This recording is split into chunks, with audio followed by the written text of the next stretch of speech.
Hey, welcome back to another video of AI Basics. In this video, we are going to learn how to use Grammarly's free version. To use the free version of Grammarly, follow these steps. First, open up a preferred web browser and go to grammarly.com. After that, log into your account. You can sign up with your email, Google account or Facebook. Once you are signed in, you can access the basic grammar, spelling and punctuation suggestion Grammarly offers for free. Use the web editor on Grammarly website by clicking New Document here and typing or pasting your text. Grammarly will automatically underline errors in red for critical issues and gray for suggestion.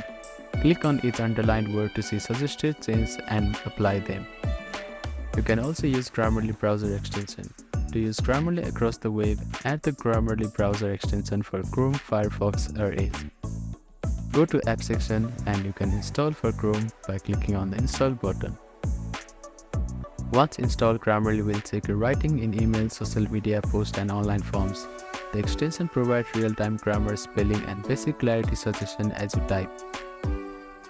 Grammarly's free version provides basic grammar, spelling and punctuation checks. It helps improve clarity by suggesting ways to simplify sentence and avoid redundancy. The tone detector included in a free version helps you understand if your writing sounds friendly, formal or neutral. Using these steps, you will get most of Grammarly's free version. It's a great way to improve your basic writing skill and catch common errors without any cost. Thank you for watching this video. Please do not forget to like, share and subscribe to our channel and comment down if you have any queries.